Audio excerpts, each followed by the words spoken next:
What's up, everybody? It's Lee. Welcome back to another edition of Our Kids Play Hockey. Today's topic is a good one. It's how to create a great coaching staff. And look, there's no one way to do it.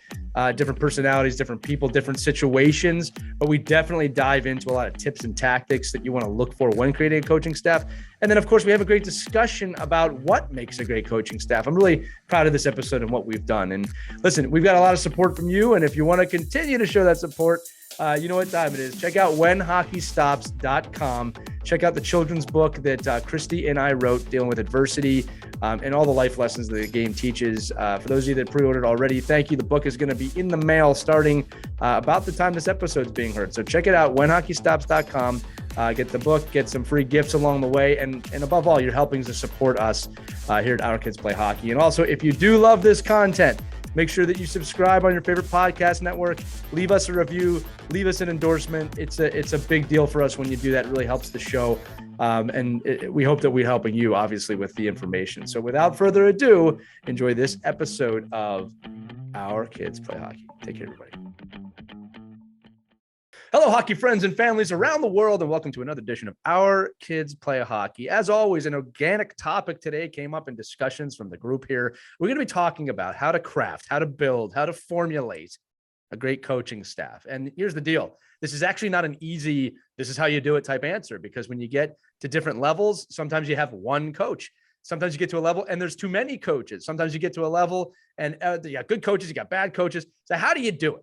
Right. So that's going to be the discussion that we have today. I'm joined, as always, by my good friends, my therapy session hosts, Christy Casciato Burns and Mike Benelli. Guys, obviously, always great to be here with you. But I love this topic because I think there's a lot of actionable things we can do or tips we can give everybody. I guarantee you, I just know this from talking with Christy, guarantee you there's going to be parts of this that you at home haven't thought about, and that's okay, that are going to come up because it's just, sometimes we get tunnel vision with, I need to build this coaching staff.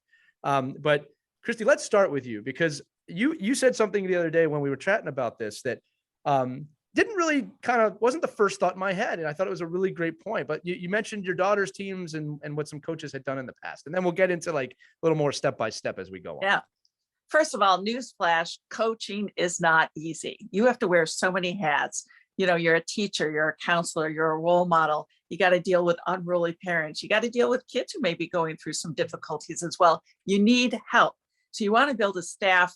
And I feel like this is not really my wheelhouse, but this is just my own personal observations. You definitely want to build a staff that's going to support you, lift you up, be there when you feel like everything is falling apart. One of our coaches, this was just brilliant. He had three girls on the team, a mostly boys team. There were three girls, and he wasn't really knowledgeable about women's hockey. So he recruited a woman who played college hockey, a friend of his, and he asked, "Hey, Alyssa, will you come and help me coach the team? It's a mostly boys team, but I got three girls on the team, and I think you'd be a great role model for them." It was brilliant because the boys got to see this fantastic college hockey player, and our girls got to have a role model, someone who went through all the same experiences at that age, playing with boys, mostly boys. And she was a great counselor to them, so a shoulder to lean on when they were having difficulty, when there was some tension with the boys and the girls, how to work through it. It was brilliant. So I encourage any coach who has a couple of girls on the team, and it's mostly a boys team, to recruit a woman to help you coach. It's great for the boys. It's great for the girls. It's something that a lot of coaches may not really think about, just like, fall in line. And, there are some little nuances that the women can address that you may not see. Well, Christy, you're bringing up a great and important point. All right. And I wanted to start with that story because, again, when you told me that, I thought that it really is a great idea. Yeah. For multiple reasons. But here's the key. And this is why I wanted to start with that story. To build a great coaching staff, right? And to start, we're assuming you have resources at your back that you can get parents or other people to help you. But to build a great coaching staff, it is about knowing what you can do well and then filling in gaps to surround yourself to make that complete staff. You said it. The head coach of that team understood they were missing something, or he lacked the ability to communicate with the girls on the team. And again, we're just using girls as an example here. You can implant D here. You can implant lots of different words there. And he went upon himself. And this is really the key to a great coach, in my opinion, to say, okay, I need to fill this gap. I'm going to bring someone in to do it. It turned into a positive experience. So that's going to be my first tip as I turn to you, Mike, to make a great coaching staff. And this is the mistake a lot of coaches make. It's the head coach or the hierarchy of the assistant coaches, and I'm in charge. That is not what makes a great coaching staff. What makes a great coaching staff is, yes, there is a head coach that is the person in charge that kind of walks the line. Then they surround themselves with great coaches that fill their gaps. I'll tell a great story later about that, but Mike, I want to turn to you and your thoughts on creating a good coaching staff. Yeah, I mean, you got to have a collaborative effort, right? You have to have the ability to have somebody not only push back, but also, get people on your staff that have the confidence that they know they have the confidence in you or from you, that what they say you're going to listen to, right? If you want cone pushers, that's easy. There's plenty of parents that will be cone pushers, and they'll come out. Yeah, there's a lot of people, but I think for me, the best coaching staffs that I've had are really the ones that want to debate, that want to inject, that want to run drills, that want to try new things, and that want to challenge me. Because if they're not challenging me as a coach, it just really becomes, they're not really on the staff. Right, they're just basically skills people, or they're just instructors. Hold up there, because we had to tap on this, okay? Because we really have to explain what challenging means. This is where a lot of coaching staffs fall apart. All right. You have to build the trust first in your staff before you can do that. So for example, what Mike is saying, and a lot of you are going to go, I get that, but if you don't build the trust first, I've seen this go the opposite way. He's saying that I trust my assistant coaches to come to me and say, hey, I would do this differently. And then there is a reverse trust there that an assistant coach will understand. If Mike, the head coach, decides not to follow this path, that's his right as the head coach. That is the trust understanding. When I work in pro sports, it's the same thing. My job as an assistant coach is to make suggestions to the head coach, to make observations to the head coach. It is the head coach's job and responsibility to take that information and make decisions. That is not my job, even if I think it's my job. And this is where you get in trouble in youth hockey. All right. I've seen this so many times of an assistant coach that thinks they should be the head coach. Okay. And don't get me wrong, people, there's nothing wrong if you have aspirations to be a head coach one day, but that does not mean you work against your coaching staff. It doesn't mean you talk behind the head coach's back. I'm not speaking from personal experience here so much as just understanding the situation. So when trust exists, an assistant coach, Mike, as you said, whether you're the head coach or that assistant coach, should be able to make those observations, make those suggestions with the understanding that the head coach does or does not have to follow them. Yeah, I mean, when I'm hiring, like when I'm in the real coaching world, like coaching prep school or college or high school. And we will break this down by level in a little bit. But when you're hiring, right, for coaching staffs, one of the true marks of a great coach is that you can build a coaching tree, right? That you look at these great, like the Bill Parcells and the Bill Belichick's of the world in hockey, all like the Bills, Al McCormick used to be the coach at Cortland State. And if you go back to Cortland State back in the late 80s and 90s, and you look at, Nate Lehman, coach of Providence College, Derek Lassonde, assistant coach of the Tampa Bay Lightning, all these guys and all these coaches that are coaching right now come from this coaching tree. And one of the and then assistant coaches come out of that group, right? Because a good head coach is going to want to say, I'm bringing you in because I want you to become a great head coach, but you can't fight against me. Like at the youth level, it happens. And I do this experience is probably too often, right? That you'll get unless you do a good job of like really vetting, who you're going to jump on the bench with, that you get to say, you can't be at the bar in the tournament saying, I cannot believe your kid's not playing. I've been telling Benelli he should be playing, and he doesn't want to listen to me. If it was me, and then all of a sudden you get seven parents say, we need you as the coach. We need you as the coach. And that happens a lot. And it happens a lot. I want to reiterate that. Yeah. Right, but I think that's but I think to your point, there's a coup. Yeah. Yeah. But and it's not only when it's going bad. Sometimes it's because at any given time in your season, it could be going bad for some group, right? If the if we're winning, and Lee does this every day, right? If the team's winning, but the group that's winning the games isn't part of the group that's not contributing because you haven't built the contribution trust, then this group here is just beating it down and eating it up. And then you get a coach that feels like they're not valued. Then you have these different alliances. And I think that's like I've often said this, and I have these talks all the time about, jobs that come up and opportunities. And like me, I'm just a horrible assistant coach. Like I'm not a good, like I know that going in. Like most people are like, oh, Mike, you got to come coach with me. I go, you don't want me. I'm just not a good assistant coach. I'm not, right. I'm just it's not important good. that you know that though, Mike. All right. Yeah, but I think there's a lot of coaches that want to coach that maybe have to go through that role first and say like, listen, I don't really like deferring to this person. I want to be the leader. Okay, well then learn all that, because there's so many we could get into. Like there's so many other aspects of what a coaching staff looks like. Maybe it depends on what role you're in on that coaching staff. Right. Well, I'll tell you this, Mike, just to follow up with that real quick. One of the things, again, I started coaching when I was 22. I was really young, college coaching, and kind of stopped my playing for this. And I was always put into this leadership position. And I'll tell you what, we did good, but I realized there were some major gaps in my coaching.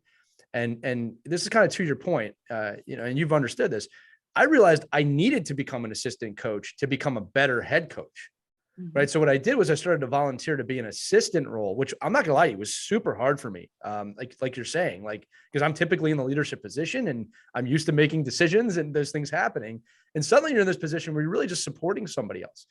I'm going to tell you this, it became one of the greatest experiences that could have ever happened for me. And one of the things that, and this is so true, right? I think about this. I was a good assistant coach and I am a good assistant coach, but it's because I was a head coach first, right? Because I understand my role as an assistant coach. My role is to assist the head coach. That's the role. It's not to coach the team. Now, I might have some responsibilities like special teams or defense that fall under line with being an assistant coach.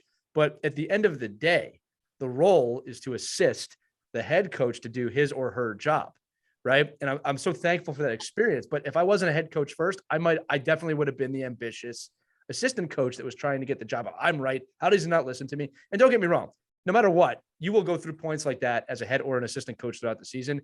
Every assistant coach is going to question the head coach at some point. That's okay. It's, does the trust exist to know that, okay, I don't agree with him here or her there here, but that's their job, right? Remember, especially at the top level, for everybody to understand, the prep school level, the pro level, the minor league level, there's a pretty easy judge of if a coach is good. It's wins and losses, right? So at that level, if you're not good, you're going to get fired at some point, anyway.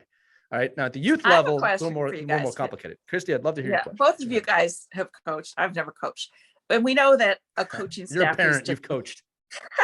To be fair, go true. ahead. That's true. I'm coaching every day, as a matter of fact. Yeah, I've heard parent, I had a bad coaching day yesterday. But anyway, so we know we've established that the coaching team is just as important as having a good players, right? You have to surround yourself. A team within the team. Yeah. A team within it. That's an important team. How many is too many? Because you don't want too many cooks in the kitchen. Question. Yeah, I think it depends on the level. But go ahead. I'm sorry.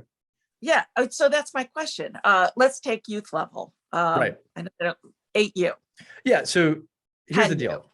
Again, I got to preface this too. It comes down to resources too, because there are teams with one coach out there. By the way, all the teams with one coach, singular coaches, God bless you. I really mean that, because it's not easy. It can be done, but it's not easy. My U8 team has 4 coaches and we have 10 kids. So wow, basically that seems like a lot. It does, but it's been awesome. And we all really understand our roles. Now, what I like about it, keep in mind, this is like a classroom because it's U8. The kids get a lot of individual attention. We have a guy who's with the goalies, we can split the team in half. So it's really good. Now, where it becomes crazy, it's funny you brought that up, Christy, is on the bench. So at U8, sometimes you're splitting benches with another team, but this is the type of coaching staff we have. We had a game out in Harrisburg this weekend that traveled through the snow. It was interesting. And we were splitting a bench and the bench was really short. So I just made the decision, like, I'm just going to stand off the bench to the side. I don't need to be here because there's too many coaches here, but that's the type of coaching staff we have. There's no ego there of like, no, I need to be on the bench because I'm one of the assistant coaches on my side. I just kind of moved off to the side to give them the space. One of the other coaches who's a dad and played at a high level hadn't been there in a few weeks. It was just, I had no problem with that because, it's a developmental team.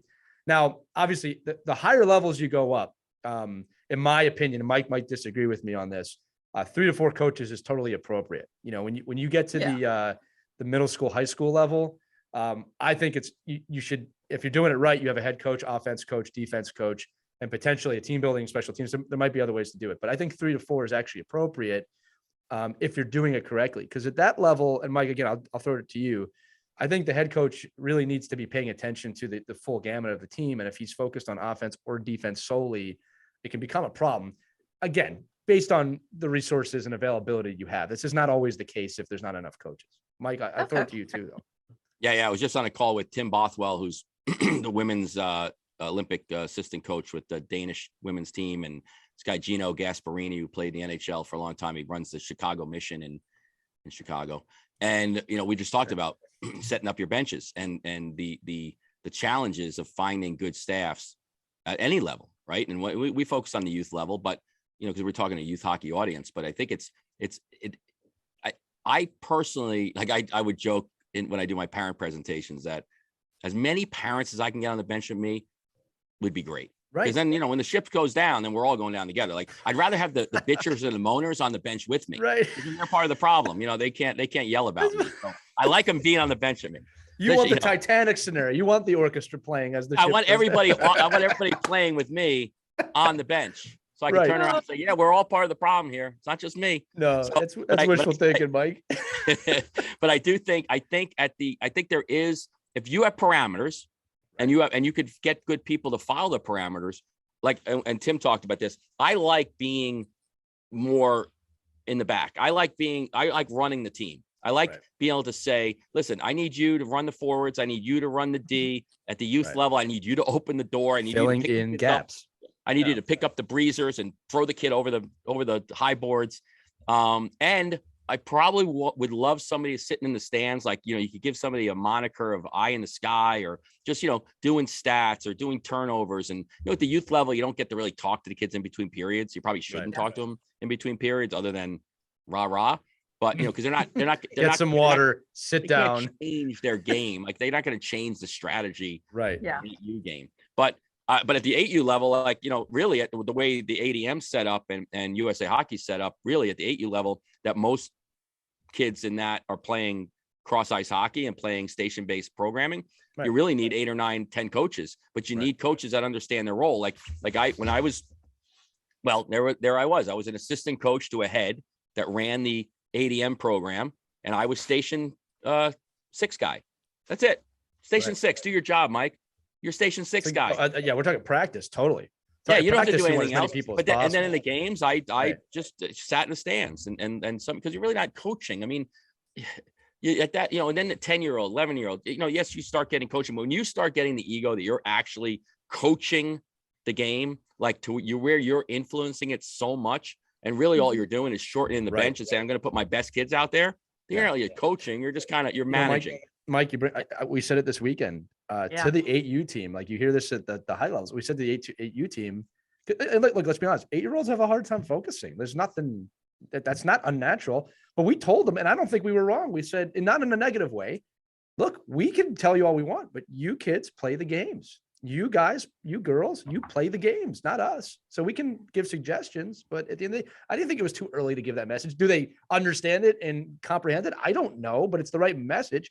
The other thing too, Mike, you're bringing up, which is a great point. So yeah, we should have separated practices and games. I think in practices, as you said, every station should have a dedicated coach that they're staying in that station. They understand the drill. They understand the purpose of the drill. Parents can do that. High level coaches can do that. At a quadrant ADM practice, it's irrelevant. Your job is just to do a good job in that. Even at the older levels, Lee. I'm on Monday nights with Martin St. Louis. He doesn't really coach stations anymore, right? It's a station-based practice. These are some of the best players on the East Coast. Yes, and they're all on stations. But he's not. NHL. He lays the team. The plan is laid out, right? And then the head coach, which is him in this situation, gets to go out and interact with every one of those kids. Right. Which is what you need to do in that role. We're talking about roles again. Right. And nobody else is saying, oh, what the hell is he doing getting in my station? Well, if It's like- anybody says that to Martin San Luis, they probably shouldn't be coaching hockey. But I will say this, okay? So Christy, just going back to your question, I think minimum on a bench in a game 2. And I just think that makes sense because you're going to miss something. Even at the younger levels, I fear sometimes like, oh man, who did I sit last because we have an extra player today? And I never want to take away a kid's ice time by accident. And it does happen. It does happen. You know, it's never on purpose. I think 2 minimum. Again, there's teams out there with 1 coach because that's all they can get. God bless you. Plus, if you got to get kicked off the ice for yelling at an official, you need to get another person on the ice. Right. But the other thing I'll tell you is this. Right. And it's good to have backups too, because if you get sick or, you need someone, something happens, you've got a family emergency. Right. It's always good to have some backups that you can rely on. How important is it that everybody on your coaching bench, on your coaching team, has the same philosophy as you? Punctuality, how to discipline kids. How important is that you're all on the same page? Insanely. If you don't have that, it will collapse. Now, to be fair, you have somebody who's showing up late all the time. Okay. To be fair, I'll use that as an example. Showing up on time, depending on the life situation, right? So like our practices are at 4:15 in the afternoon. That's not the optimal time with anyone with a job, right? Okay. So we have some leeway with that. At the level I coach at the higher levels, I have 0 tolerance for lateness, right? So you have to decide that. But to your point, you must establish with your coaching staff before even with the team, if you can, these are our standards.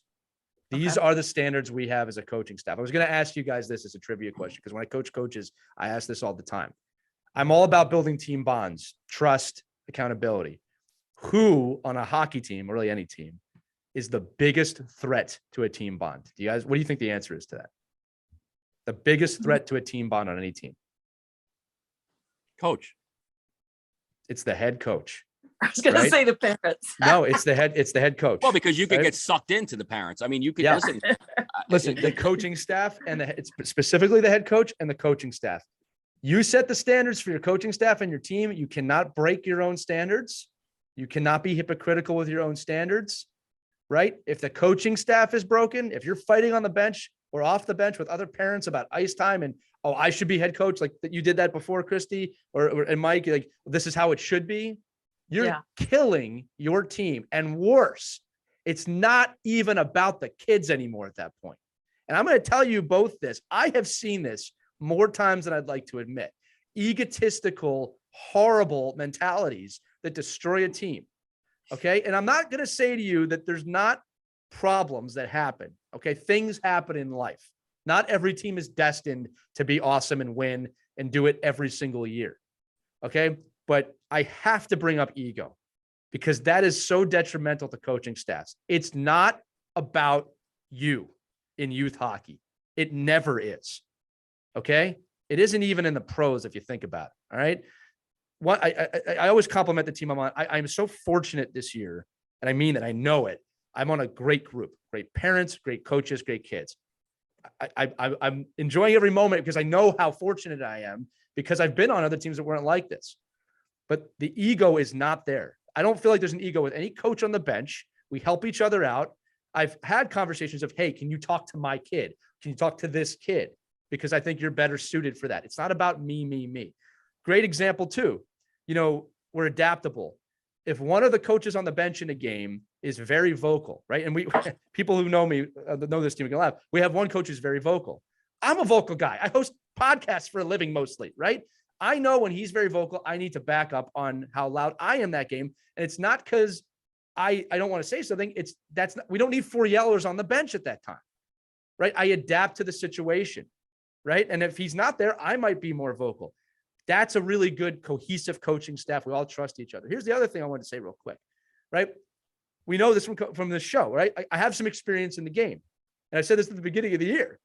My experience in the game is completely irrelevant at the 8U level. So yeah, I know a lot about the game, but I haven't coached 8U. I'm learning from these guys, these coaches, and I ask them questions all the time, right? And it's great because that's a gap in my coaching that they fill. There's a respect there for that. I didn't come in going, well, listen, guys, I have professional championships to my name and I coach college and You just need to listen to me. I didn't do that. I don't know what I'm doing at the 8U level. Like, I have my own things I got to work on with competitiveness at that level.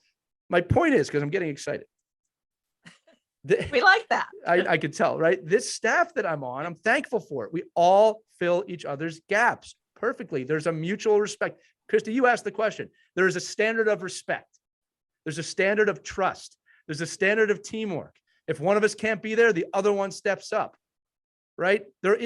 I have felt zero tension on my coaching staff this year. I can't tell you how rare that is, right?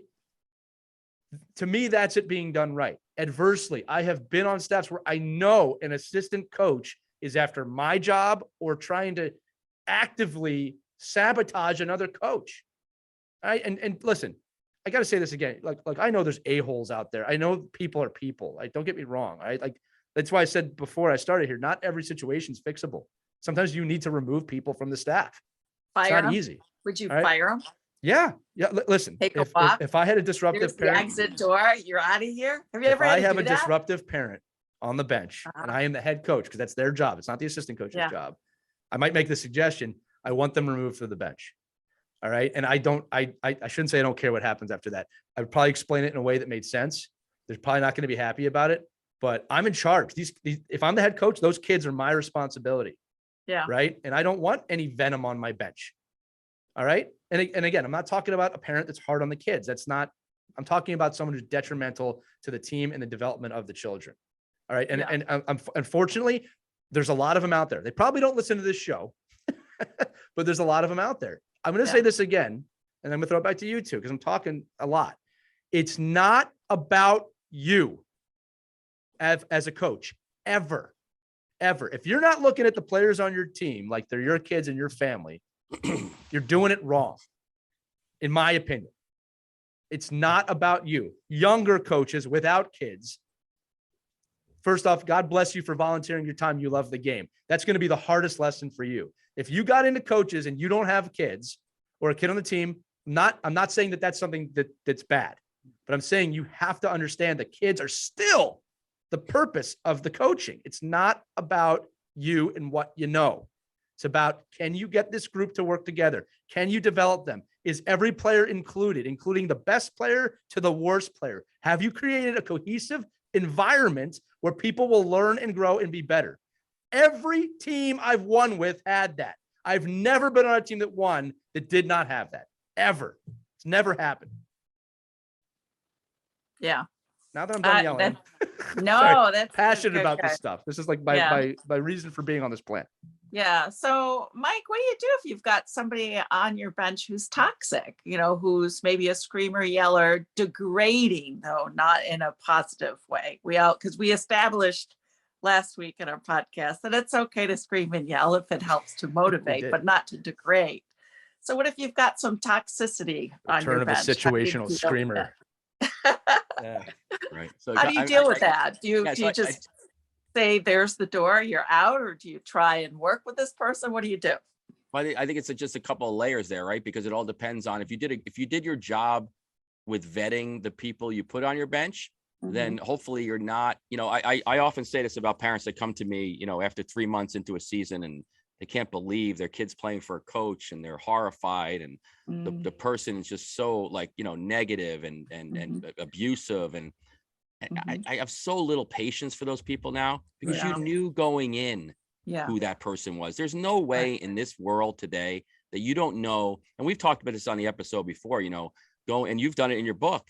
It's just being, really go do your research and find out who is coaching. And I think the same thing goes for coaching. If you're going to bring people on the bench, who's going to throw a water bottle at a ref. You know that. You do. Yeah. And just you got to know it ahead of time. And you're going to know the guy that the girl that's going to, not be able to be in that situation. I mean, I was just reading, and Lee brings us up just about culture and about, setting those standards. And I was just reading a book on Sherman and talking about how he, would, if his troops didn't have water, he'd pour his own water out. Right. If his if they had to sleep out in the cold, he slept out in the cold. Right. And, if they had to march 10 miles, he marched 12. Servant leadership. And that's the kind of stuff. And you see that we just saw it recently with a professional football coach, right? That he flew his team back and they had to go eat, meals on the plane. And he went out to a fancy restaurant, had steaks and drinks and margaritas and danced all night, right? Where's he? Fired, done. And, just because you have to be, and if you're that coach and that's the staff you want to put around you, listen, I can't tell you how many, I've coached the college level, the prep school level, the high levels of high school. And I can't tell you how, it really disappointed me that some of the people that were on the staff, like when I was an assistant coach, and not understand, like when I was coaching in college, I didn't go out for beers in town. I had to drive to a different town. I had to go somewhere else. I had to have the self-control that you can't just, and it's the same thing when you're hiring your staff. Just be aware of the type of people you're going to put on the bench with you. Be aware they're going to have like values, and be aware that maybe you want, I was saying this in an earlier conversation about, some of the best coaches that I've hired at any level have been players that played for me. And they've been so great at coaching with me because, number one, I think they go, oh, geez, I didn't realize how much you actually do, right. outside of what we do. I mean, this is crazy. Right. Like, you do this all the time? Like, this is what you used to do for us? I'm like, yeah, where the hell have you been? But then the other side of it is like, they can go to a kid and say, and I want them to be that coach. Oh, listen, Coach Benelli's riding you. I know it. He just wants this. You know what he did for me when I was a senior? Or, hey, he's going to get on you about this, but this is why, and this is the reason. Or conversely, and then, it's a little comfortable, right? So some of the kids call me Mike. Some still kids call me Coach. Hey, Coach, so-and-so's having a rough week. Did you know this? And they can have those relationships. So as you get higher and higher in the chain of coaching, you start to really learn the relationships of the people you're coaching. At the college level where your daughter is, there's going to be some people on the staff that know much more. Like me, the only reason I got on social media back in the day was just to keep track of my players, to see what the heck they were doing. Because I'm like, what is this thing they're doing on this Facebook? Like, what are they doing? Like, how are they having these conversations on Twitter? I know, and that's how you get into it. And I think you start to see but if you have people in your group, on your, staff, I don't even call it a staff, really, the youth hockey organization. I mean, you are the team. You're a group of parents mostly that wants what's best for your kids. And what are you going to do to work together to make a great experience for your kids? Well, that's going to work. We're going to work together, and we're not going to like it all. But I think Talise brought this up a million times when we've had these conversations. Come in with a plan, collaborate on the plan, have agreement on the mission statement, and then you can go out and teach it. And if you do those things ahead of time, you're going to be successful. If you wing it, just like practice, if I go to practice tonight with 60 kids and one coach and I wing it, there'll be 15 emails tomorrow that their kids didn't have fun and my kid didn't get the touch. My money back. Yeah. I want my money back. This is not what I paid for. I agree with them. I'm like, you're absolutely right. Right. And I see other coaches do that. It disrespects the job of coaching. And so it's just so I don't miss it. You're going to get a coaching staff. It's a crazy world we're living in. Get a background check. Get your safe sport done. Yeah. Background checks are get certified. Well, hopefully your team and organization make that happen. Yeah, but sometimes it's like you just got to remind people. Like I'm by nature I'm a rule follower. It's probably my parents. I'm just a rule follower, right? I'm like, okay, if you're gonna yell at a kid for being late, don't be late. If you're gonna be a kid for not having his equipment properly, then maybe wear a helmet. If you're gonna yell at a kid about tobacco and alcohol, maybe don't have a lipper in during practice and spitting over the bench. I mean, is it that hard? Is it that difficult? Yeah. And that goes back to what I said. That goes back to what I said about following your own rules. You can't break your own rules on your team. Like we do every day. And we make excuses like, no, I'm a head coach. I'm a pro. I don't need to wear a helmet. But it's the rules. If you don't like the damn rules, go and petition and get rid of them. Right. Or don't coach. Or don't you coach. Don't like I say this all the time. I'm not I get accused as a USA Hockey shill all the time. I really don't care. I mean, USA Hockey is what it is. If you don't like it, you're right. We shouldn't follow the organization that has several gold medals and world junior championships. What I'm saying is if you disagree, with the way the coaching program is, then get involved. Do something. And change it. Or evolve it. don't benefit from it. Do your own thing. And well, the fact Mike, is, you're making a good point, Mike, is just like, that's how change is made, by speaking up, not by complaining or bitching on social media. I say, I want, oh, make, we don't do enough of this. We don't do enough of this. I agree. You know, what'd be great. Why don't you help us by, you be the video parent, right? Be the video coach, compile the 17 hours of clips that I need to teach this. And then I will be. Mike, you should just do it. Just do it. Right, what else are you back. doing all day? What are you doing all day? And Mike, I think, so going back to just coaches, right? Just make sure you know who you're putting on the bench. Right. Make sure you vet them. If you want somebody that's going to counteract you, great.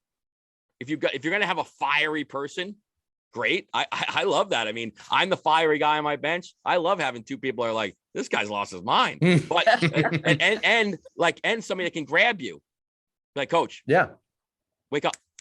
And boom, you're right back. Okay, I got you. Yeah, the trust is there. It's not judgmental. You know, right. Mike, like, hey, coach, one thing I got to say, and you brought this up, Mike, is that it's kind of like one of those quick statements of, if your coaching staff can't operate as a team, how can you expect your team to operate as a team?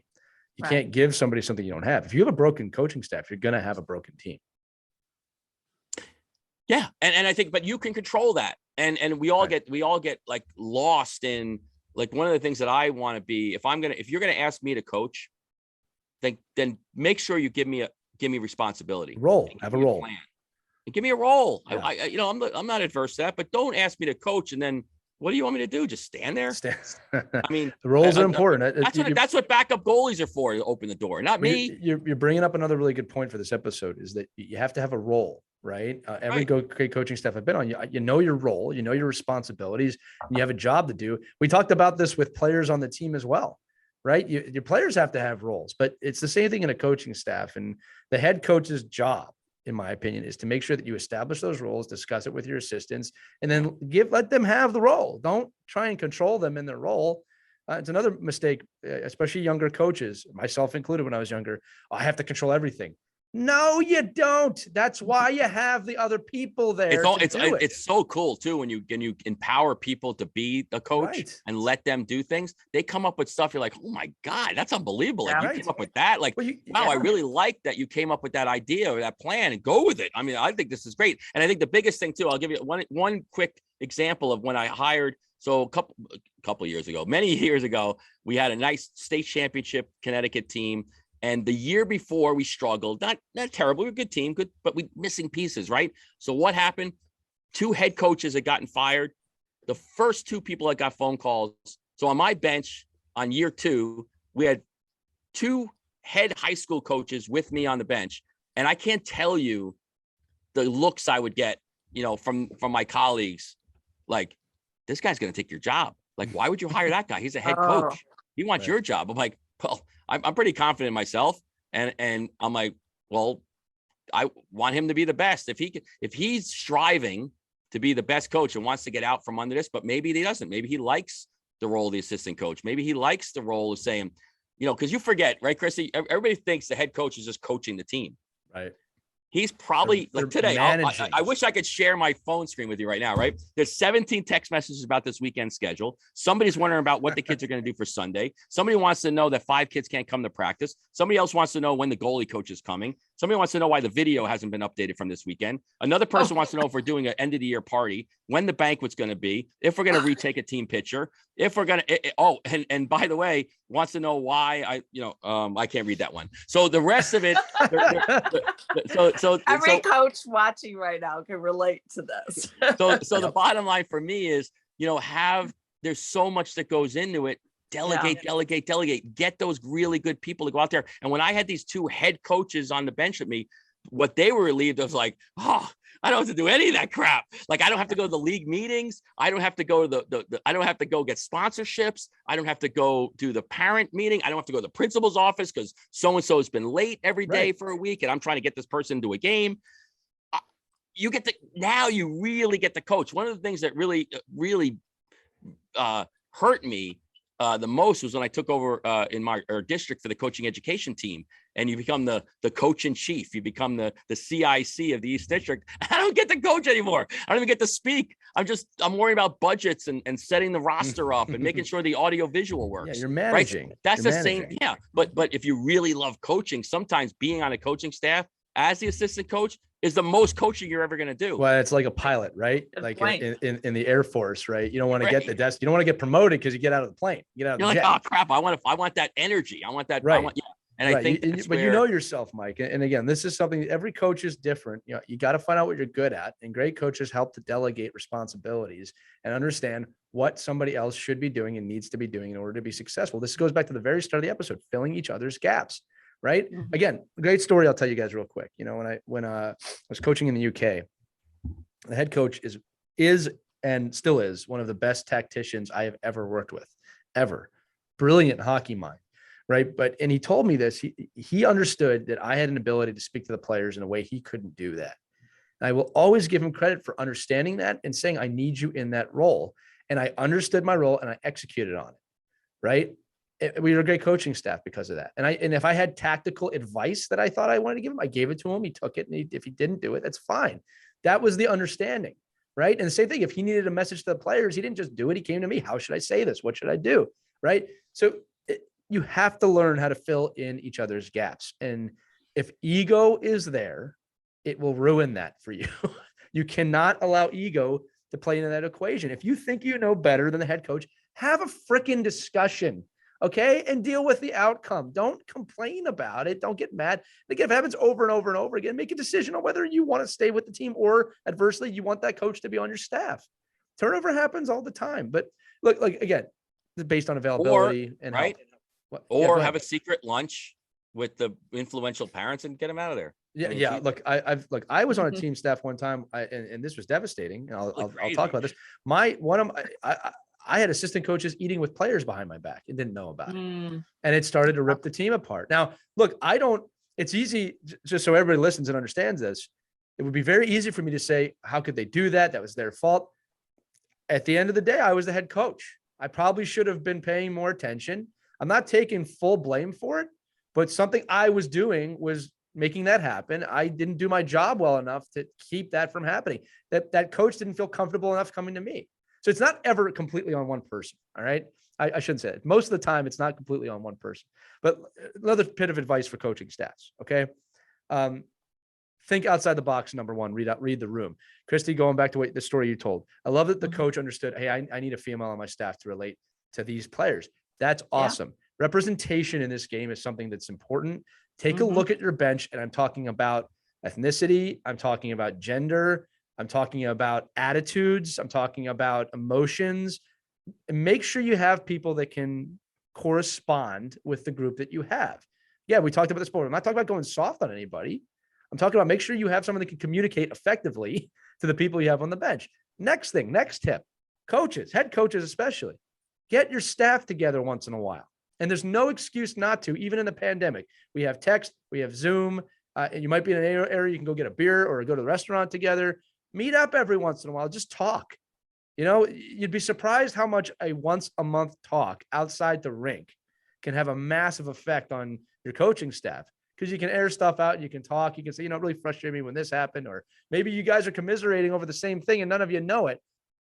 This is a recommendation for every team environment, not just coaching staffs, by the way. But have a conversation. Like you shouldn't be afraid to talk to your staff. When that comes up. And like I said, guys, a great coaching staff based on availability. I got to keep saying that because I know there are organizations that it's not possible to have a huge staff. And God bless those coaches that really dedicate their time and they're out there by themselves and they're doing the best they can. I really, really mean that. But Mike is saying it too. Vet these people. Find people that fill the gap. You got annoying parents, give them a role.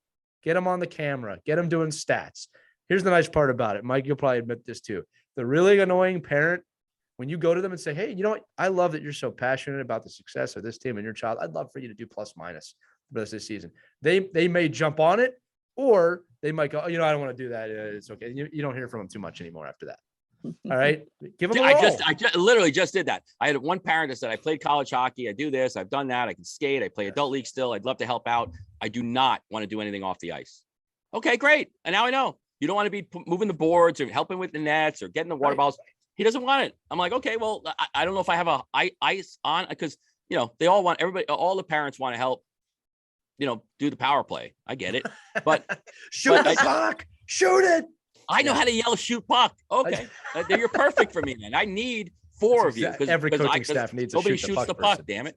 So I think you're absolutely right. It's a matter of just finding those good people, asking them what they want to do, and you're going to find good people. I do this presentation for my other life, and that's the one thing that we go ask people what they want to do, and all of a sudden you find great things that you didn't even know you needed, and because people outside of the coaching world have all these great expertise in organization and promotion and nutrition and all these other great things.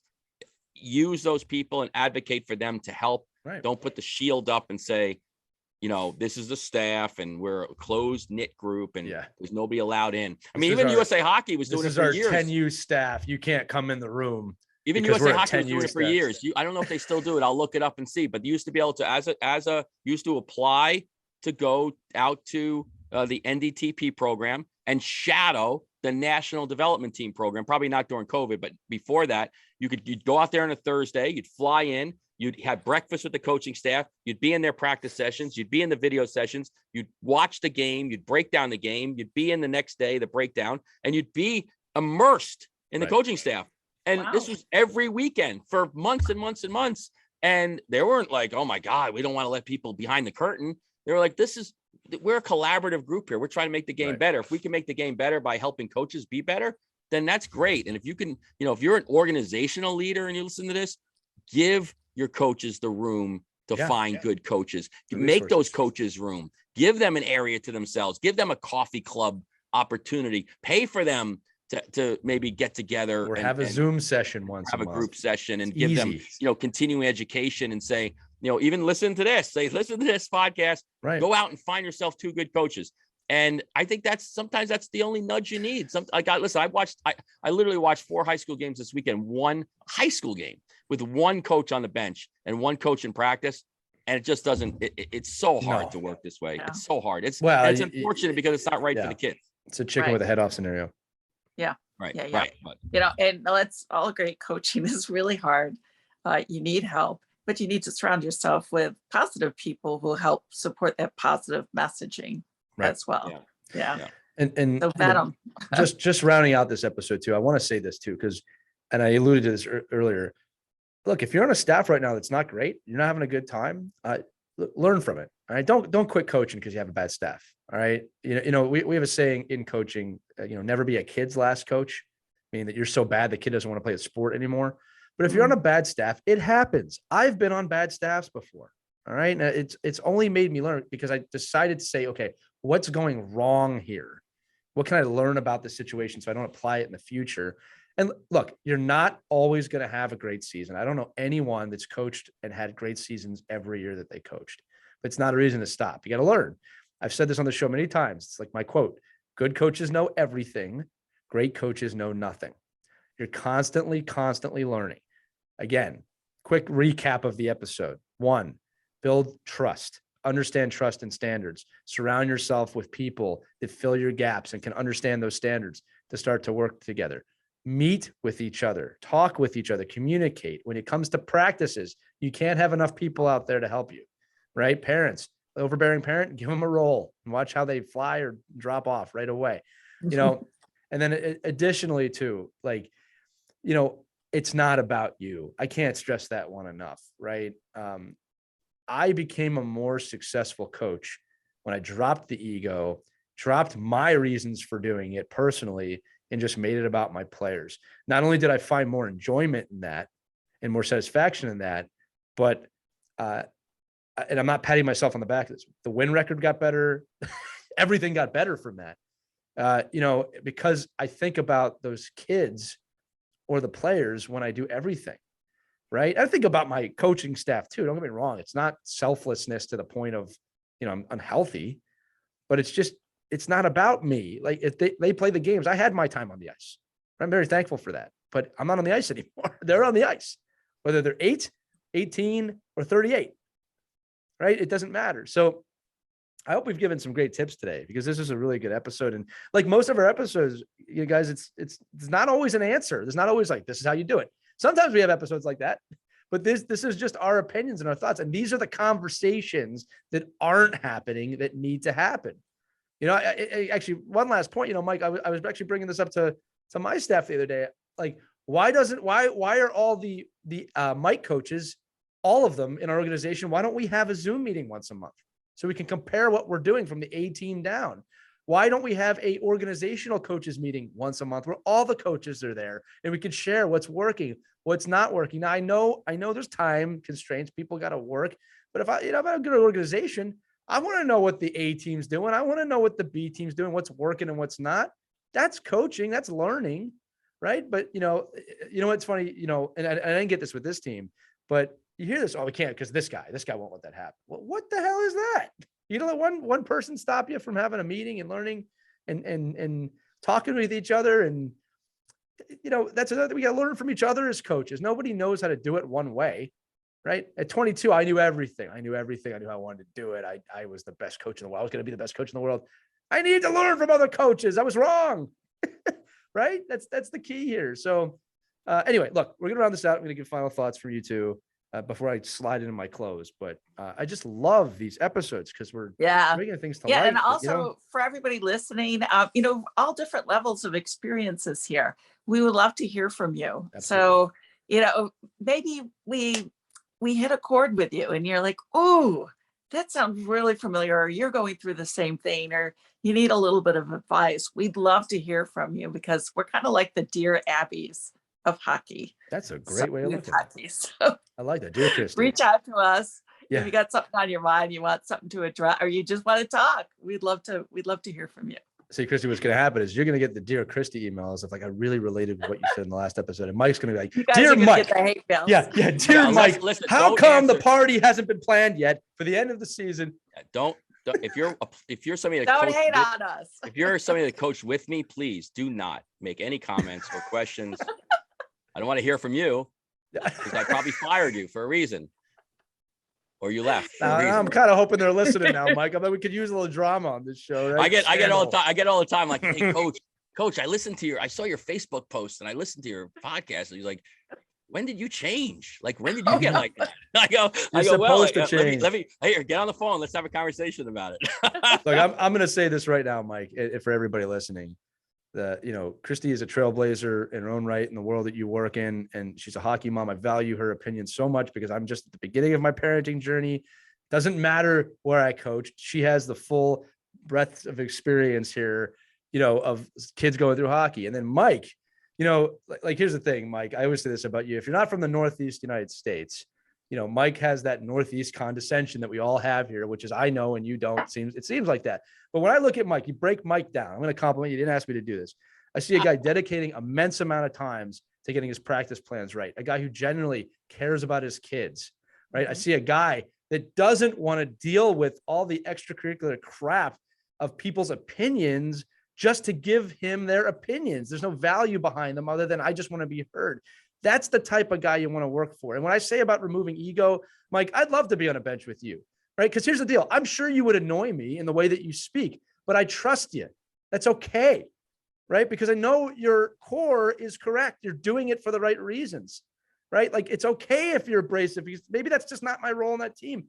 I understand that. My ego doesn't overtake me there. There's trust there. There's respect there. That's the type of guy you want to look for. You don't want to look for just the easiest person to get along with in the room. That doesn't make any forward progress, right? So listen, Thanks, Mike, I've known you long enough to say this. You're a great coach. You're a great person. All right. And if anybody, I'm not speaking to anybody specifically because I don't know the people you deal with, but people who can't see that are missing the point. They're probably making it about themselves or just their kid. All right. No, well, last thing I'll say, Mike, and I'd love for you to comment on this. And Christie, I don't even know if you know this.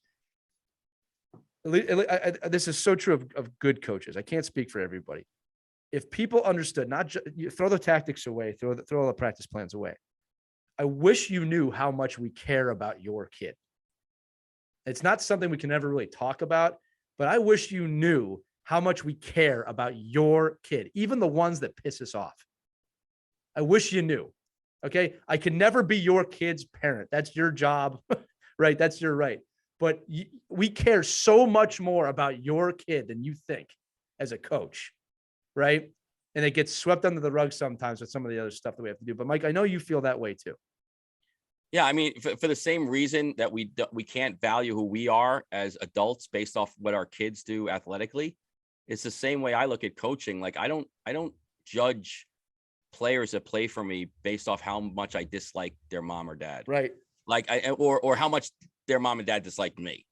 I mean, because I realize that, when you're on the other side of the glass, your only focus is on your kid. I get it. It's human nature. Yeah. If I ask for a highlight video of the game, like, hey, listen, I need some video of that shift, and the 7 parents that are all taking video, it would just be of their kid. I couldn't even use it because it's just their kid. It's like, right. Did you see what he did? Did you see what he did here? Did you see what he did? Did you see him make that play? I'm like, no, I didn't see him make the play. I saw what happened afterwards. My God, but I think the piece of it is, I mean, I don't know. Maybe it's, and it's not just me, because I know all the most of the coaches I associate with and are around.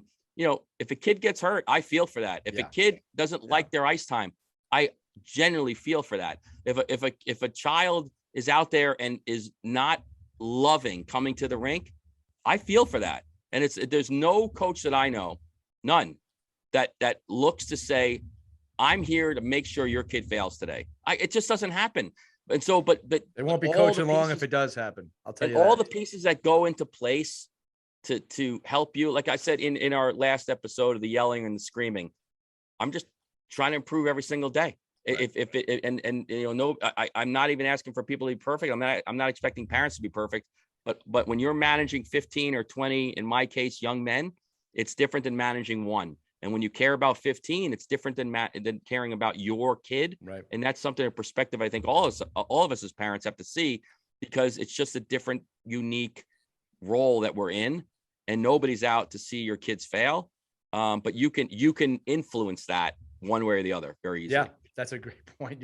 You can, and it's hard to see it when you're in it. So it's really important. That's such a great message. Listen to that, parents. Listen to that. That's so important.